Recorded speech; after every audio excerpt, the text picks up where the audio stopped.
Hello and welcome to this edition of You Can Get There From Here. I'm Dr. Joe Moore, Chair of the Department of Communication and Digital Media Production at the University of Central Missouri, and it's my pleasure every week to get to sit down and visit with some of our alumni. I talk to those who graduated in digital media production, others who got their degree in communication studies, some who got their master's degrees, and occasionally I get to talk to alumni who graduated before those were the names of the degrees. Today is going to be one of those days. We're going to talk to a longtime ally, a 1977 graduate of Central Missouri State University, who received his degree in mass communication and media studies. Today, he's a valued partner. He works with a lot of our students through his company, P1 Training, working with Eagle Communications, and teaches in our media promotions courses for us every semester. Speed Marriott. Speed, great to see you. How are you doing today? I'm doing extremely well. Yeah, I'm a proud graduate from the last millennium. So There's nothing wrong with that. So am I. So, there we go. you talked to my media promotions class this past spring, and you mentioned again, you said this a couple of times when you've spoken to him that you're a CMSU alum. And I'm like, why have I never had him on the podcast before? I've got to get a hold of him and get this done. So glad we're correcting that error today and having you on. As we get started here, tell us a little bit about yourself. Tell us where you're from, what got you interested in mass communication and media, and what brought you to CMSU. Very good. Okay. There's a lot packed in there. Grew up, born and raised in Kansas City. Um, it's interesting that in terms of how I ended up in Central Missouri, um, I I was working at a grocery store part-time, going to Ruskin High School in southern Kansas City. I had no distinct plan. And my parents didn't go to college. And I was coming up, I'm my senior year in high school. And I have two instructors at Central Missouri State University or at Ruskin High School. The gentleman's name was Mr. Langford, David Langford, and we're signing yearbooks. And that you do that the last week there. I had to pick up his class, a sophomore social studies class that I needed to graduate with, and I thought at least he's a cool teacher. This will be fun. So I'm taking this, and they're going through voting most likely. So they asked Mr. Langford, the cool teacher, who would you put in there? And he said, I would put most likely to succeed would be Speed Marriott. Well, I was voted most likely, just most likely. I never really, no one ever recognized me. And I was so amazed by this guy. And he said, you need to go to college. And he goes, I went to Central Missouri State University. He says, you're going to go to Central Missouri. And then I had another teacher at Ruskin as well who taught speech. And he said the same thing. And they literally drove me to Warrensburg, Missouri, walked me over to the administration building. I signed up for journalism, and that's how I got there. And thank God they did. Teachers don't get the recognition, and they usually, when they do get the recognition, they don't know it. And somewhere out there, I hope those two. I just want to say thank you. I wouldn't be where I am today if it wasn't for them. And by saying that, that means I wouldn't have been in Central Missouri. And CMSU opened up my eyes to what is possible. And that's how I ended up there. So That's so cool. I was just looking at a TikTok today, and there was people like Adele and Harry Styles and Oprah, and they were talking about their favorite teachers and who had made an impact in their lives. And then their teachers, it's one of those compilations and grab you right in the feels sort of things where the teachers showed up at their concert or on their show and they're just sobbing and thanking that teacher. That's great to hear that you had those people that believed in you, that were in your corner. Not that your mom and dad didn't, but like you no, said, they no. hadn't been there before. They hadn't done college. So to have somebody in your corner that saw that in you and physically drove you here, I've got to thank them for that, because you've been a great partner for us and it doesn't happen without them. So what was it then that made you interested? You said you came in and you signed up for journalism. What was it that made you want to do the mass communication and the media studies? Well, the Alan Perrin, Mr. Perrin was the my teacher at Ruskin as well. He taught speech and debate. I took the class. Don't even know what prompted me because shy was, I know it's hard to believe, but I very, very shy guy. And I took the class, loved it. I wasn't great at debate, but I liked an argument, so that was always good. And it was funny because when I went back when I was getting ready for this, I literally looked up both of their pictures in my high school yearbook. And I found Mr. Perrin's words to me at that time. He goes, I know I get on you a lot. He goes, I think you've got potential, and I hope you go into some form of communications. And I got to tell you, I got a little misty-eyed reading that. I'd forgotten that completely. So I signed up for journalism because I don't think I knew any better. I could spell it, so I thought I could. There's a That and helps. yeah, I was actually journalism. Pure for the first semester and then found mass communications. There's so many things that occur over your life. And one of them is I took potluck as a roommate in the dorm at Ellis Hall my freshman year. And I didn't know this guy from Adam. But he worked at the radio station, which at that time we talked about it was a 100,000 watt FM radio station. He says, I want you to go over and I want you to audition. And I thought it was because he saw some talent, but it was I was dumb enough to get up for morning drive, and I ended up doing news there. Only time I was ever on the air in my life, and really that's what kind of opened my eyes to the broadcast side of things. I worked at the TV station, worked at the radio station, so. So you worked at the TV and the radio stations while you're here. What kind of classes were you involved in? I'm sure the names have changed somewhere along the line between what we're offering now, but names change, content's still the same. So what kind of classes really stood out for you? Well, mass comm law, I still break out in a sweat. But As do our current students. but the laws were so much more current then. They had just occurred. Fair. Um, no, all the introductions, to mass comms, all that. But I really remember working at the radio station really opened up my eyes a lot to how it worked. Once you get into the real world of working the station side, we didn't have nearly as many employees as you did. Yeah, but one of them is I remember taking the radio and television lab. I took all the copywriting courses.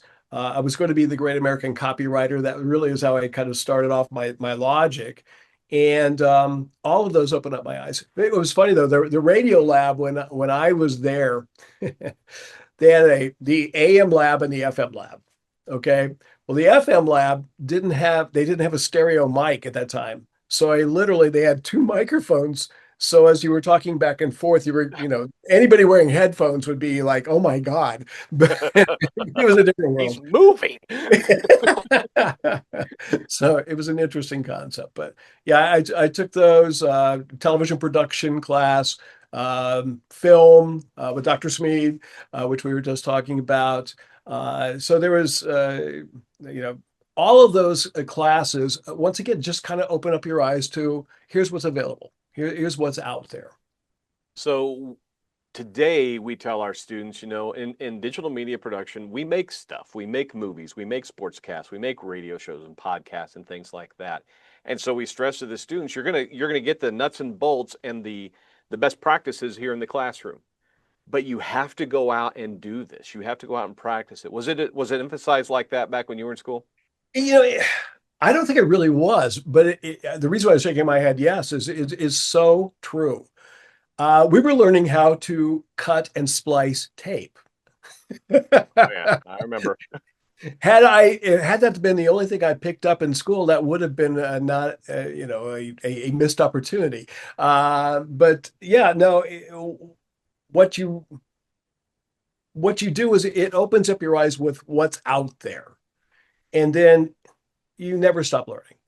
And those who do, those are the ones that unfortunately have those careers where they say, "Boy, I remember back in the day."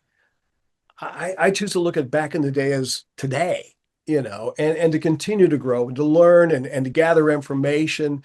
And but no, I tried to soak in as much as I could, and there were times I was way over my head. I mean, I shouldn't have been on the air, but Oh, you got a but great voice. I loved copywriting. I loved production. I started off as a copywriter in radio right out of school. Found that the folks that were in sales, um, they drove cars from the current decade, and copywriters drove cars that they had when they were in college. Sure. And it was funny because I always joke around. I say that it really wasn't covered. I mean, I worked for a public radio station and a public a television. Um, Sales really wasn't discussed, not to that degree. And that's one of the things that I wished I would have had more of at the time. But to be honest, I didn't so much find broadcast and media sales. Media sales found me, and thank God it did. But just being out there and just being willing to open up your eyes and look for it. So Well, and talk about thank God it did. It's really led you to a great career. I pulled up your LinkedIn profile. I'm going to read through this. yeah. Well, I looked at it. I see Disney, Mm. Intercom, account manager for Advantage Systems, where you went from Anchorage, Alaska, all the way to Lima, Peru, Yeah. to finally co-founder slash owner slash managing partner for P1 Learning, P1 Sales Systems LLC. That's an impressive journey. Take us through it. Um, well, you got 40 years. Grab a soda, kick back. Here we go. No, I literally started off as a copywriter. Um, and I started hounding my sales manager, who I was working for, could I go into broadcast sales? And he said, go sell something and I'll do it. And so literally I would put a tie on at lunch and go out and try to find a client. I actually found a restaurant that was willing to listen to me at lunch, which shows you how bad their business was. And and I went into sales. And I never looked back. I was lucky enough to come up with, really, I think, broadcast radio's second golden age. The 1970s, early 80s, baby boomers were out of school. Top 40 radio was absolutely killing it. I mean, it was an amazing time. I was really throughout that initial golden age of FM. And I was working for Q104 in Kansas City. We were number one in 18 to 24 women. I was an 18 to 24-year-old guy. It was a great time to come up through that. I went to work at KUDL in Kansas City, which was a 25 to 54-year-old, primarily female station, upscale adult. And we were owned by Disney. And it was not the corporate Disney. We were owned by Roy Disney Jr. So we actually had hands-on at least once a year with Walt's nephew. And I got to go through Disney training. Absolutely blessed at that time. It's such a great company. Bill Clark, who was the president and chairman, um, who just passed away recently, was one of the many mentors in my life. And one of the pieces of advice I would say to any of the students out there: find mentors and adopt them. Don't wait for them to adopt you. And listen to them and grow. Disney was such an amazing opportunity. I worked for them in Pittsburgh, Pennsylvania, Kansas City, Denver, Colorado. So I got a chance to see more than just my own backyard. Uh, from there, I was Disney basically got out of the broadcast business. I eventually found myself working in Knoxville, Tennessee. Met a gentleman who was starting a company called Advantage Systems, uh, and I was a contractor for him. So I was running my own business within a business. I was teaching small to medium size, or SMBs, how to build brands, how to separate themselves from the competition. And I got to travel all over the U.S. And as you mentioned, Hawaii, Anchorage, Des Moines, L.A., New York, and Lima, Peru. And each one of those markets, I felt I learned as much as hopefully they did. And going into work every day in New York City for 2 weeks. But I'm walking down Madison Avenue, heading to my office in the Empire State, well, next to the Empire State Building, and it was an amazing experience. It was absolutely amazing experience. So I got to continue to learn, to grow from there. Went to work for Entercom or Odyssey back in Kansas City. And so I kind of done the world tour. And from that particular point in time, I was director of sales, worked with them in the Kansas City market and some of the Wichita. And I started doing all their training. And I'd always loved doing training. One of the things I told you off camera is I remember my senior year in one of my last classes in college. I don't remember which one it was, but I remember staring out the building, out the window in the Martin building, going, "Someday I would love to come back and teach." And be careful what you ask for. you know, I found that I have an opportunity to teach. Now it's different, but the world has changed dramatically. So I eventually founded or co-founded a company called P1 Learning. We also teamed up. We have an OTT network called 10 Minute Trainer Network. And today we work with about 37 different state broadcast associations. And we also now work with over 30 different universities and colleges across the country. And it was something I'm just so proud we were able to build. My son works with me. Uh, there's nothing better. I've It's been a heck of a journey, and it's not done yet, but it's been amazing all the way across the board. So where does P1 come from? The name P1? Okay. Yeah, You know the answer on this one? I think I do. I think I remember Okay. you talking about it, but Okay. Yeah, go yeah, ahead yeah. and give it to us. Yeah, what happened is this is we were trying to come up with a name, and we had a financial partner on P1. Um, he was doing training. His was mostly on the soft drink industry. That was his forte, and he said, "I need somebody that could fulfill and do something in the media side," because he actually had a Pepsi bottler that owned some radio stations. So I you know long story short, I start the company and I was looking for a name. And Paul Russell's the guy's name. He goes, "I want you to call it speed training because speed is my real name." And I'm like, under no circumstances would I ever call it that. I wouldn't take it. And so it occurred to me P1. P1 stands for, back in the day, back when you had analog radios, okay, push button radios. That's okay. Good. I was right. That's what I was thinking. Okay, yeah, it's not touch screens, right? You had analog radios. It was they were labeled P1, P2, P3, all the way up to P6, right? Which I never wanted to be that.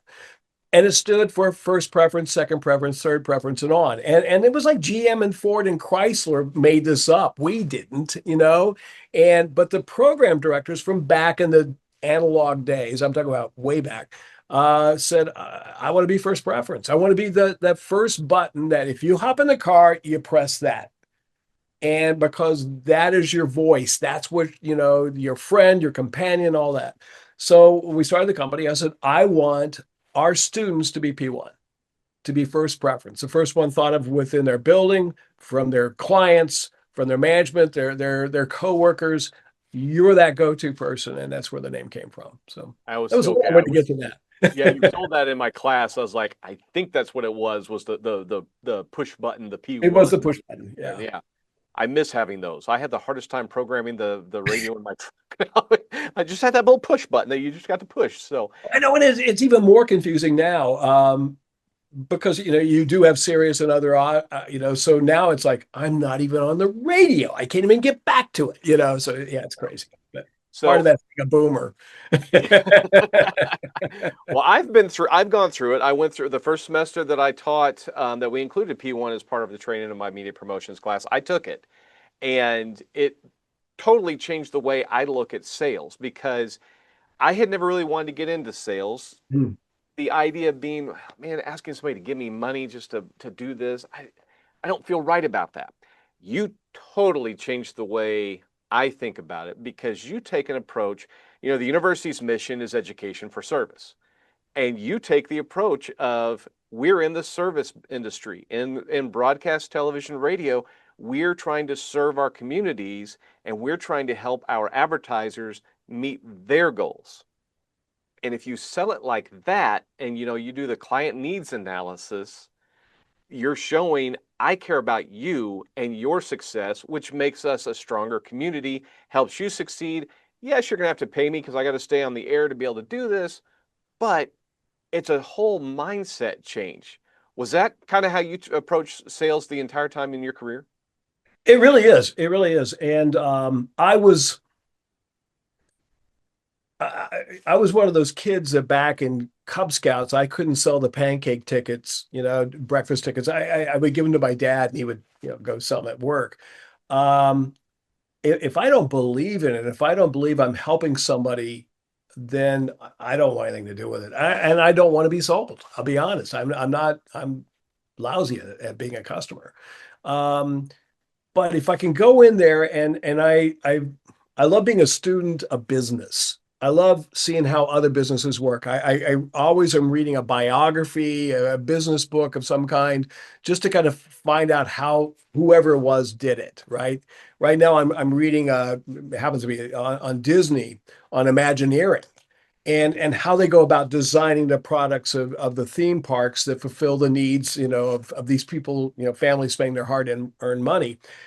I like to find out how it works. So I tell me about your pain points. Tell me what's keeping you up at night. What are your dreams, your hopes, your aspirations? And I look for connections, and if we can help them, we can. And there are times I've had to say, God bless you. I can't help you. I mean, I can't do that, but we'll go back and build out a need from there. And then it just comes down to fulfilling. To me, I don't want to ask for the order. What I want to do is just say, does this make sense? Do you see my solution? Do you see that how that can work for you? And then if they're saying yes all the way through, then I just at that point, I know I'm oversimplifying it, but I would just say, are we ready to get started? And they'll either say yes, no, or maybe. Yeah. And then you just kind of take it from there. So Well, and in a world right now where we're moving so fast, we're getting content out as fast as we can, and everything's just go go go go go and instant gratification. You've really leaned into the idea of no, this is not an overnight process. You made a comment on one of the trains I watched. I just cracked up, and I'm like, it's true. Did you ask your wife to marry you on your first date? yeah, No, it took me a couple, yeah, but yeah. but you've got to build that relationship, and that's what it's really all about. So I love that you emphasized that. It, if you're viewed as a partner, and even viewed doesn't even sound right because that sounds superficial. I mean, you have to be their partner, and they have to know that you've got their back, and they will have yours. I mentioned to you off camera again. We just picked up a new account. This new account is actually the son of one of my old accounts. And I literally said, I don't know if I can do what you're asking me to do. And he says, yeah, you can. I know you can. And he was right, but because he trusted me and and I trusted him, the fact we even gave it a shot. So the university has adopted a new slogan, and you kind of hinted at this a little bit earlier. Something you said just coming out of high school. The new slogan is redefining what's possible. Hmm. What does that mean to you? You talked about when you were coming out of high school, you didn't even know what was possible, and No, then you got to college and you found out. What does redefining what's possible mean to you? we're all products of our environment. And although neither one of my parents went to college, they were amazing teachers, and exposed us to a lot of, great things that there's more out there than meets the eye. And so maybe I didn't know any better. I'm optimistic by nature, but I'm always trying to look for what is the opportunity. And I was lucky in terms of bosses. Even my grocery store boss, when I was sacking groceries in high school, he was a good teacher. And I've had more great teachers than not, luckily. And the really good teachers, it is not the classwork. It's not here's how to cut tape because that'll change in 10 years. Spoiler alert. The it's the people that will say, don't miss out. try everything. So when I got to college, the first thing I did, I can't even believe I did this now. I ran for student senate. And I don't know. I never did that. I was in student council once, my sophomore year, and it was because nobody else wanted to do it. I thoroughly enjoyed it, and but I thought, what a great way to go meet some people, and I probably got it because my name is Speed. I'll vote for that one. But all the way through, I was in PRSSA. I worked at the radio station. I worked at the television station. Whatever I could do, I thought I'm going to give it a shot, and if I like it and they like me, then we'll keep going from there. And I've just always kind of kept that open throughout. I found when I went into business for myself uh, years ago now, um, that make your own opportunities, build your own shares. If you're if you're thinking in terms of the IPO shares, well, build your own. And I found as jumping off the entrepreneurial cliff, you don't crash, you bounce. And once you realize you're going to be okay, now it's going to be twice as hard, twice as, expensive, take twice as long, but you'll be okay. And once you do it the first time, then from that point forward, you just have a faith that it's going to work. And so that's how I've always kind of looked at the next opportunity. Yeah, you mentioned something earlier about you never stop learning. You were just talking a minute ago about the new client you brought in, and you said, I don't know if we can do that. I said, yeah, you can. I know you can. Do you ever feel like you know what's possible, or is that just going to be a lifelong journey to find out, well, I didn't think this was possible, but it happened. Yeah. So maybe something else is possible I didn't think about. One thing I learned years ago in a class, and I don't remember exactly where I got it from, but it was a creative visualization that visualize where you intend to be, and don't just give up on it. You know, Stick with it. It used to be frequency of three. Now it's the theory of seven. Just stay after it, stay after it, stay after it. And I am absolutely amazed throughout my life, like saying it as looking out Martin building, saying someday I want to come back and teach. I didn't really know how that was going to happen. And did it happen the way I thought? No. But you just, I found now that I've been a student of life for a really long time, it does tend to work out that way. That visualization of, this is where I really see myself. And someday you'll notice, huh, I did it. It's not epiphany stuff. I mean, it's just, kind of sneaks up on you. Yeah. I didn't mean to get too philosophical. Oh no, love it. I love it. We're always learning new things, always growing, and always finding out what's possible. And Speed, it's been great having you on. I'm so glad again for those two high school teachers that pushed you Me to too. go to college, to come to CMSU, and then for what you've been able to develop there with P1, because it has really, really been a benefit for me personally, because I loved the training, but then for our students who've really gotten a lot out of that and seen something that's, they do a lot of production, but then seeing Mhm. how they can use that production in another way to serve other people has been great. So thank you for all you've done. Before I let you go, I do have two more questions for you. Uh-oh. First of all, what would be a piece of advice you would give to a current student at UCM who's particularly one in digital media or communication studies, who is thinking about what's next and how to get ready for the real world, as you might say? And then what would you say to a high school student who's not sure where they want to go to college? What would you say to convince them to come to the University of Central Missouri and study communication and digital media? There we go. To the current students that are already there, keep your eyes open and be open to the new ideas and new concepts. The media industry that I went into is so drastically different than the one I learned at that time. But just always be open to that new idea. I did not intend to go into sales. I was going to be a copywriter. I didn't know that that was really a thing. I mean, not really until I got into the business and had a chance to look around and found that it was the right fit for me.